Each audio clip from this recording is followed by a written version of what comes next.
running from the bad guy. I'ma stare him in the eye like, what's up?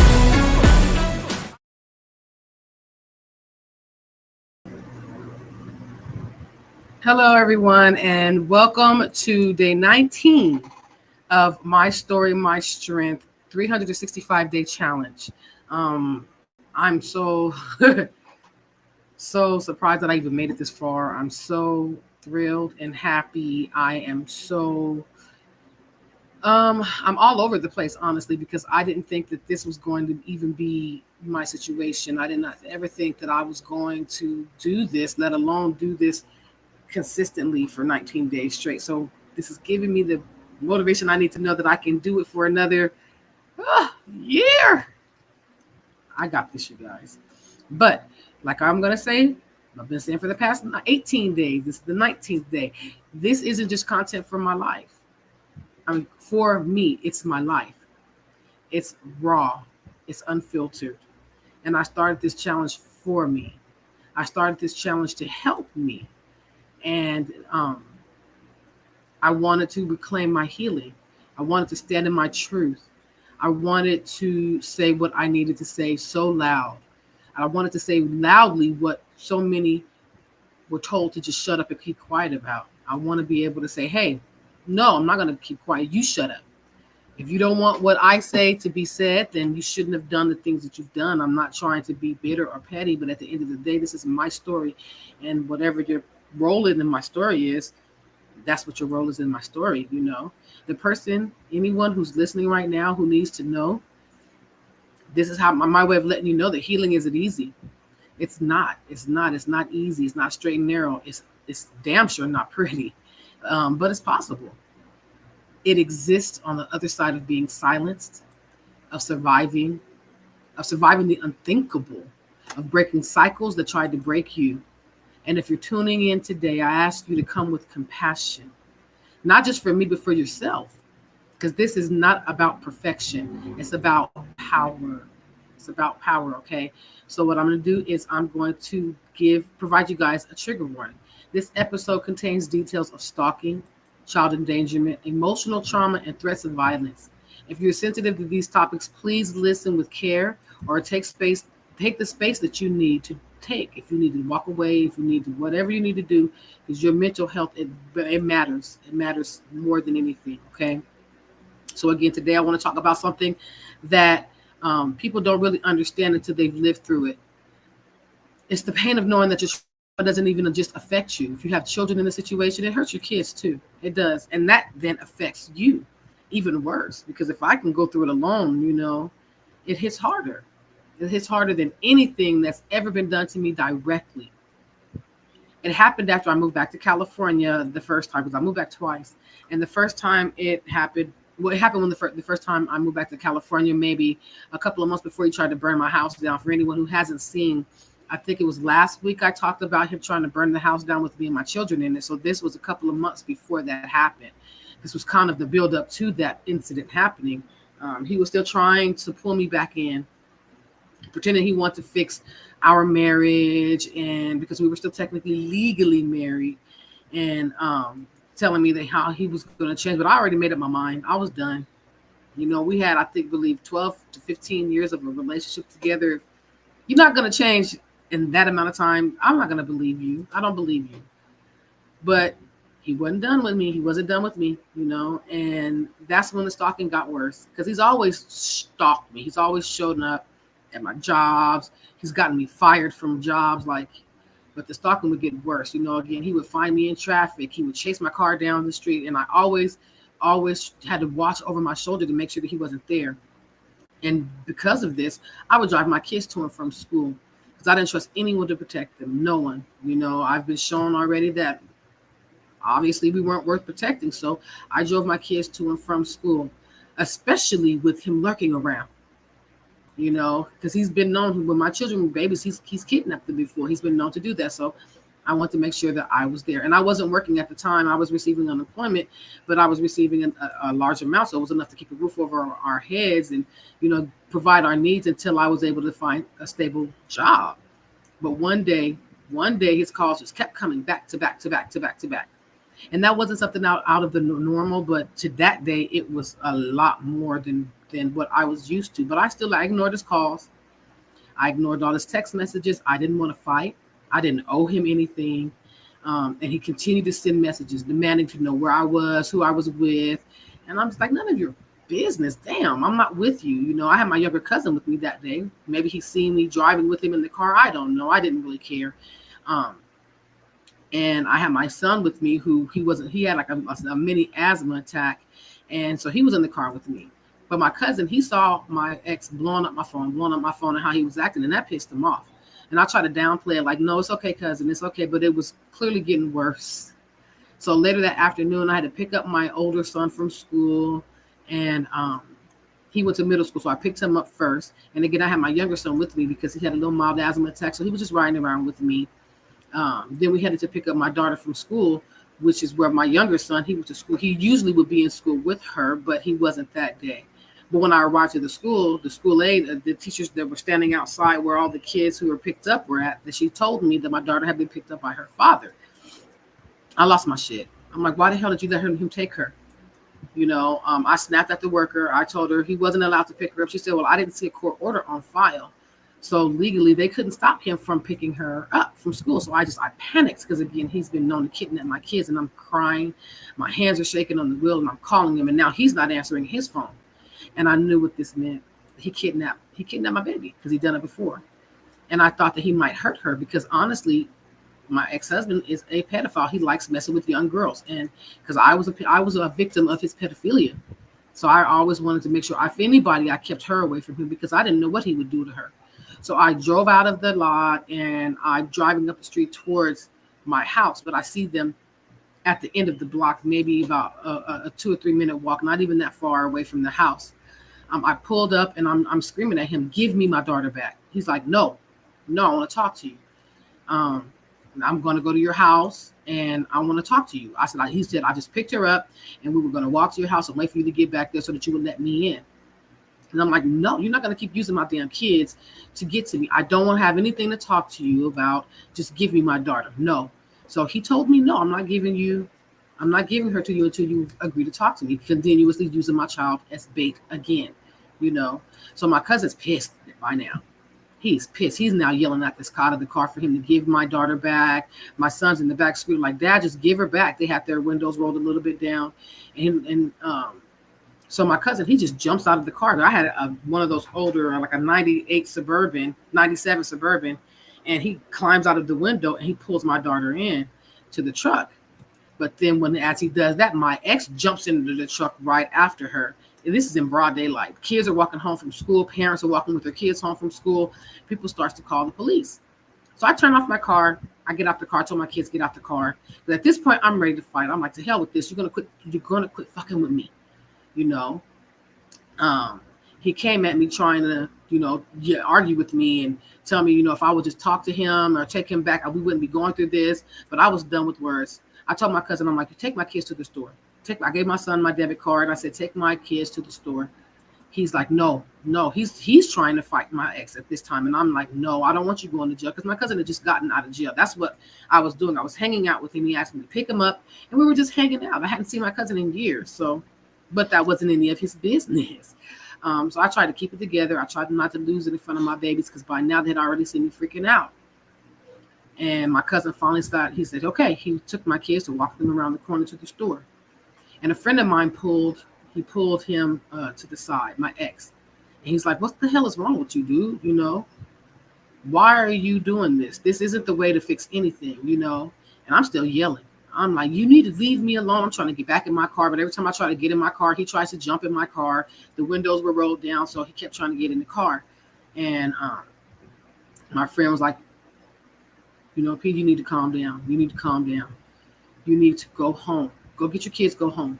You don't need to go to jail. Your kids are all you got, because he knew the situation with me and my ex-husband in our relationship and how he used to abuse me and what I've been doing to try to get away from him. So he was like, no, this is not worth it. Take your kids, go home. And as I'm leaving, my ex was like, I'll be over there later. And I told him, come on, bring your ass, because when you come, I'm going to be waiting for you. I was ready to go to jail behind my babies, but he never showed up. He never showed up. My cousin sat there for a minute waiting for him to come. He never showed up. So my cousin went looking for him. I never saw my cousin after that day. As far as he didn't come back. I mean, nothing bad happened to him, but he didn't come back. So I didn't know if he ever caught up to him. I didn't know what happened. I just know that no one ever came back. And excuse me. But I do know this though. That moment is that moment cemented something in me. It put something in me that he would never ever stop. He would never stop. He would never just let us be. He would never let us be happy.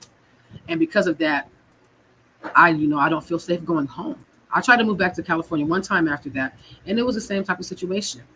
So at this point, I can never go. I've never been home, and it's not that I don't want to go home. It's because I feel like I can't go home because if I try to go home, even though my children are even adults now, and they could tell him, I don't want to talk to you, he will not respect that. He will not. So that day, the wound, the feelings and emotions that I had in me, that experience shattered something in me. And it wasn't just fear. It was a violation. I felt like I couldn't even protect my own children from this man. Like no matter how hard I tried to break free, he would always find a way to reach through and hurt me. He made me feel helpless.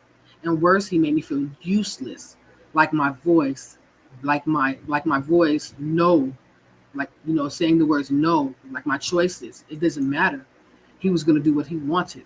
And I started to believe that I wasn't a good mother because I failed my daughter. Like that past, that fucked me up because my past choices left them exposed and unsafe. And even though I knew that I was doing everything that I could, I didn't feel like it was enough. And I blamed myself. And that guilt was really, really heavy on me. It was a really unforgiving weight. So I have a reflection question for all of you. When have you ever felt powerless in protecting the people you love the most? When have you ever felt powerless in protecting the people you love the most? And what did that feeling teach you about your own strength? So the negative thoughts that I had at that time was I am a failure as a mother because I couldn't protect my kids from his chaos. Oh my goodness, you don't know how many times I apologize to my children for allowing that man to even be in their life because I felt like I was a failure as a mother for failing to protect them from him. But I have to reframe that thought. So let's be clear, I did not fail them. I did not. The person who put them in danger was the one who crossed the boundaries, the one who violated my boundaries, not me. He put them in danger. Survival isn't always going to be clean. We watch all these movies where people are trying to fight to protect their family, and sometimes they are shooting people or whatever they have to do to protect their family. And sometimes protection looks like doing your best in the chaos. Sometimes it means showing your kids what resistance looks like. It's showing them what it looks like when the world wants you to stay silent. No, don't stay silent. You're teaching them to have self-respect and to not accept anyone coming in and taking anything from them. So the affirmation that I have for myself is my love for my children is not defined by his destruction. I am a powerful protector. I am a powerful protector. And every step I take to break the cycle is an act of generational strength. I'm going to say that again. I love my children. My love for my children is not defined by his, her, they, or whoever's destruction. If you want to use this, I am a powerful protector, and every step I take, to break the cycle is an act of generational strength. So we're not going to have generational trauma, you guys. We're going to have generational strength. So my mini session is coping skill is going to be about 2 to 3 minutes, and it's called tactical inhale. These are breathing exercises. This is a quick but deeply effective way to override stress responses when you feel out of control, like when you're panicking, overwhelmed, or reliving a trauma response. Sit up straight and hold your nose for 4 seconds. Just hold it for 4 seconds. Okay, 1, 2, 3, 4. And then you hold your breath for 7 seconds. Okay, and then you exhale slowly through your mouth. Breathe in through your nose for 4 seconds. Breathe in through your nose for 4 seconds, and then exhale through your mouth for slowly through your mouth, like you're blowing the candle out for 8 seconds. So breathe in, hold it,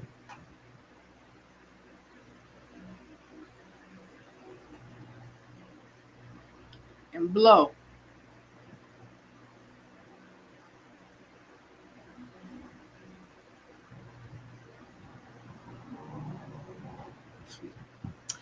Repeat that pattern 3 to 5 times. Okay, 3 to 5 times you repeat that. Hold it, blow in for, breathe in for 4, hold for 7, breathe out for 8. This forces your parasympathetic nervous system to activate. This forces that to activate, slowing down your heart rate, calming your brain, and helping your body remember that you're safe now. So you use this moment when panic creeps in, when flashbacks start, or you feel your fear starts to get a little loud. It's simple, silent, and you can do it anywhere. You can do it anywhere. So I have a 1 minute empowerment challenge for you. You guys ready for this challenge? I want you to choose your boundary and enforce it out loud today. Whether it's telling someone no, removing access, blocking someone's number, just do it. Do it without explanation. This challenge is about action, not permission. You don't owe anyone access to your peace. You don't. And enforcing that is not weakness. It's warrior work. Say it, mean it. Protect your peace like it's the last piece of you that is untouched by trauma, because that part of you is sacred. Okay? So now we are going to do our survivor spotlight. And this is someone I know a lot of you know and love so much. It's Miss Maya Angelou.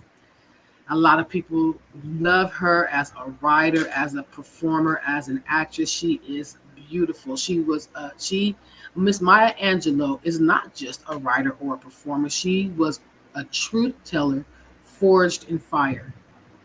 She was born in St. Louis, Missouri, you guys. Oh my goodness, I just moved from there. Ha! She was born in St. Louis, Missouri, and in her early life, she was shattered when at just 8 years old, she was sexually abused by her mother's boyfriend.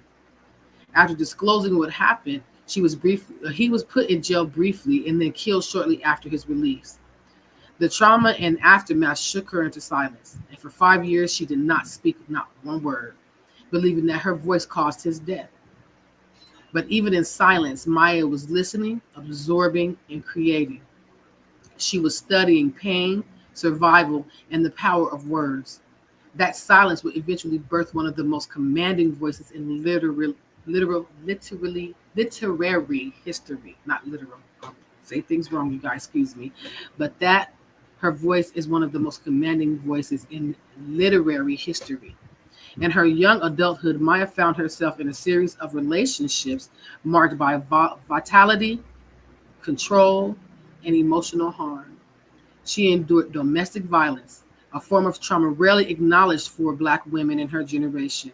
She had navigated these abuse dynamics while raising a child alone, working multiple jobs, and battling the societal systems designed to keep her broken and invisible. Yet Maya was never invisible. Through her iconic memoir, I Know Why the Caged Bird Sings, I love that. She broke open the taboo around Black women's trauma, writing about sexual abuse, racism, self-worth, and survival in a way that had never been done before. She didn't romanticize the pain. She demanded it to be witnessed. Her work centered the emotional lives of Black girls and women long before it was safe or celebrated. She became an activist, an artist, and a spiritual mother to generations. From poetry to stage protests, Maya transformed personal sufferings into universal liberation. She gave words to the wounds. She gave words to the wounds we were usually buried and were told to bury. Maya Angelou took the most silenced experiences, childhood sexual abuse, domestic violence, racism, and she gave them all a voice. She gave them a voice, power, and presence. She transformed her pain into poetry, her scars into scripture. She showed Black women that we are not alone, we're not broken, and we're not to blame. Her resilience was not soft, it was radical. She stood tall in a world that tried to shrink her, and then she reached back to lift others up. Her words became weapons against shame. Her presence, a healing balm for the wounded. Maya didn't just survive, she taught us how to live after survival. She taught us how to thrive, you guys. So the Dr. Maya Angelou, rest in peace, beautiful queen. Thank you for speaking when it cost you, for standing when it hurt you, for writing what others feared to feel. You turned silence into symphony. You turned trauma into triumph. You gave Black survivors a language for pain and a blueprint for power. You didn't just tell your story. You gave us permission to tell ours. I see you, we see you, we carry you, we honor you, and we thank you so much. So if today's story hit you deep, I want you to share it with someone who needs to know that they are not alone. Follow me on all of my social media platforms, on my YouTube, Empower Voices, Find the Strength of Survivors, my Facebook, PJ Jones, my Instagram, PJ at Soulful Resilience Journey, everything. I'm going to put it all in the description. It's going to just be my link tree. Click my link tree, you guys, and follow me on all of my social media platforms because you don't want to miss anything that I have coming up for you guys. And if this has helped you, please leave a comment or a message for me directly if you want to. Just subscribe, follow me, share, like, comment. I want to hear your story too. You know why? Because your story doesn't end in pain. It begins in power. I will see you all tomorrow for day 20. I love you all and stay strong. Heard you looking for a hero. Well, look up. No more running from the bad guy. I'ma stare him in the eye like, what's up? I know the journey got hard for a minute, but I ain't giving this up. Yeah, I got the heart of a champion. If I get knocked down, I get